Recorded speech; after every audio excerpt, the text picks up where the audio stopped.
Yan. Ito na tayo rescue mga kalamlam. Matagas lo man eh. Nada tayo rescue karon.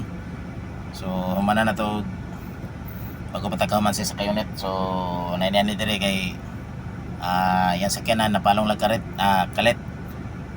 So atong atuan. So medyo naras dool sa akong shop. Yang kina yan sakyanan Mazda Arto half electronic. Wanar? Wa gyud. Baklay tagamay kay na si babaw. So yan, giabot ito mga kalamlam no. So ato na din hilabta no. Patong gi-check ni ang relay. Kani nga portion yang relay. Mo ni say open dito sa iyang pressure pump or injection pump ug sa iyang setup relay. So naking ang hinungdan mga kalamlam. Pero ato nang gitandog ang relay. Nakaandar na siya. Wala na ako napatanaw no kay medyo busy kayo. Napakoy gibalikan sa balay. So inana yang estima ug andar mga kalamlam. Short siya sa krudo.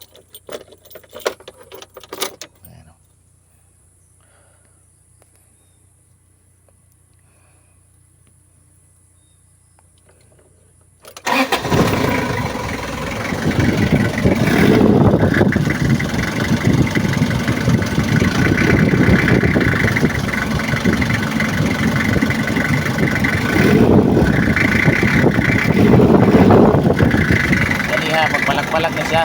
So pure na ang estima niya.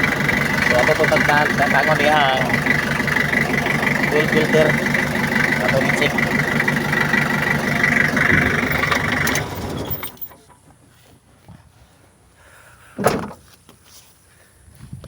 Pero ganiha pag kuan nimo wag sa kandar lugar pag redondo ra gid siya. Pag mata pa lang nako daan. Paanlar nako. Naulaw di sa pagkuto ko di andar man dito. Pag ilis ako, sulayan ang ilis o kanang relay. Ang daan. War gyapon. Origapon. Pero at least yung nanay kusog munaking na ang kon. Hindi na. Dati Bigo. Pag kuan mo ganina wala tubig. may tubig ang puro mo to. Odo. May bula-bula. Wala mo puto na akong salod gud. Kani mo salad. Naagid siya. Medyo gid siya hugaw magalamlam. Sa ato ning testingan og limpihan lang sa ni kay medyo wa gyud mapalit rin dapita. Ato ning alog-alogon. Sudan tadi krudo. So ayan, niabot kis panahon nga wala kapalit mga kalamlam. So ato nang ibalik yan daan nga fuel filter no. So nag-order sa dito sa iyang gipalitan sa El Salvador. Para madalaan so apitan na niya ugma. So para makadagan paingon ni dito para dito pulihan. Ato lang gibalik no, ato lang limpihan gamay para makaabot siya dito. So inana lang kabisik kay medyo pangitaon gi kay klase sa fuel filter.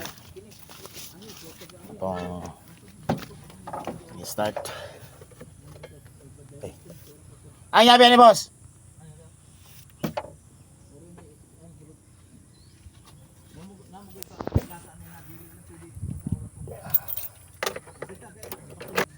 Paliw na ko bumba, paliw na ko bumba sa kwan, pump.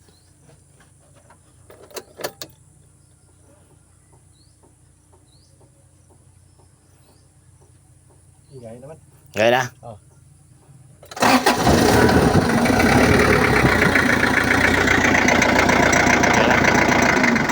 Pag-abot mo rin, ugma, pitan na mo dito sa'yo.